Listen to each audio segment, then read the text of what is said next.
At ito na nga mga kapoton, makikita na po natin ang pinakabagong full-size pick-up truck ng Foton Philippines, ang Foton Tunlan V7 diesel hybrid. So, ang makina po nito is 2.0 liters Octane engine with hybrid, then 8-speed automatic transmission. Then yung full specification po niya is mababasa niyo po yan sa ating description. Pakibasa niyo lang po. Then kung ang mapapansin niyo, napaka-astig ng forma, no? Napakaganda.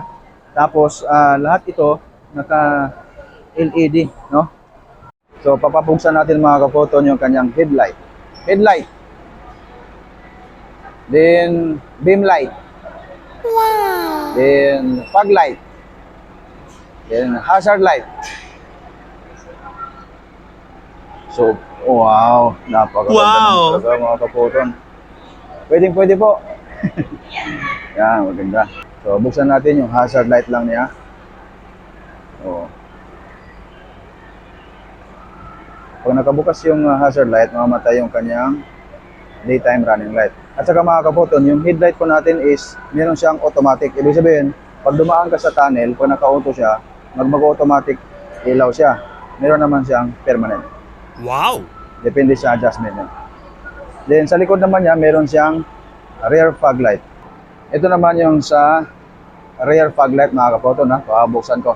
Rear fog light. Wow! Yan, meron siyang rear fog light mga kapoton.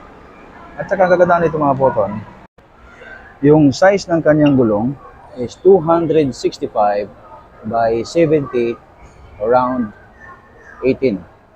Tapos sa front suspension niya, naka front double wishbone independent suspension plus meron siyang coil spring.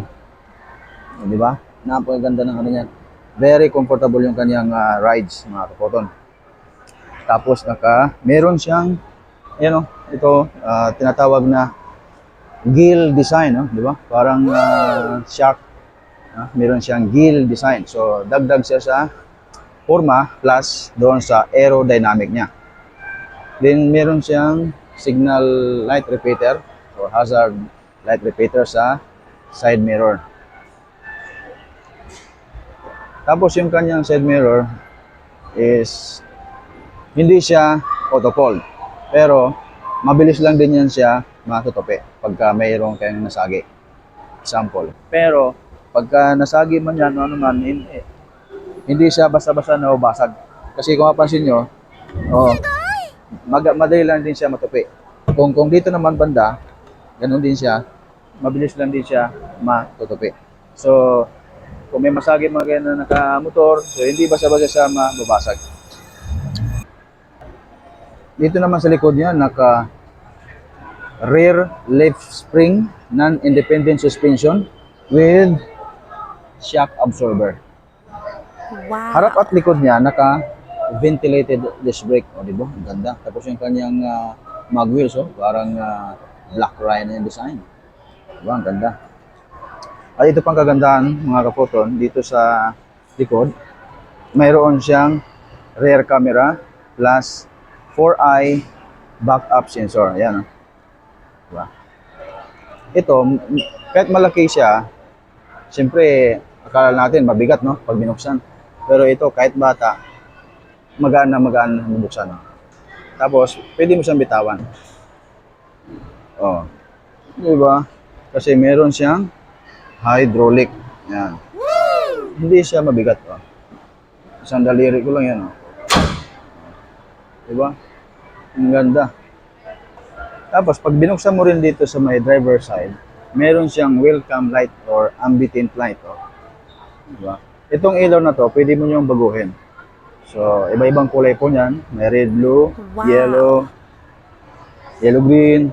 Kaya na pong bahala. Ayan, no? Kung mapansin nyo, ito lang yung ilaw sa ganyo. Pero, pagdating dito sa loob, so wala, di ba? So, welcome light para sa driver. Ang ganda rin ng kanyang upuan. No? Naka-isofix. Leather seat. Oh.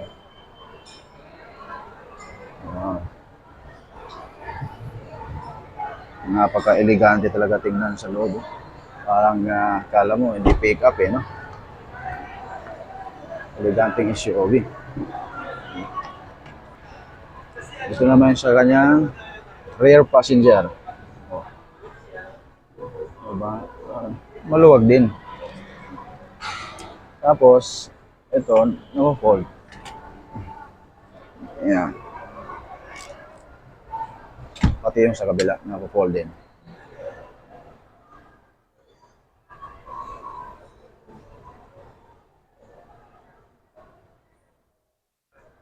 Pag ikaw talaga sumakay dito, akala mo hindi i-pick up dala mo yun. Oh, napakaganda Wow. naman talaga.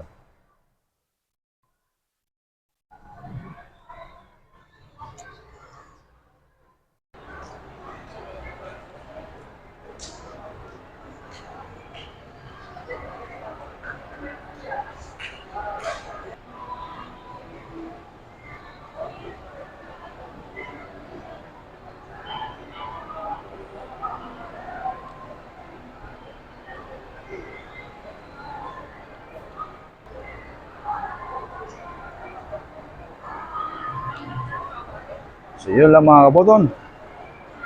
God bless.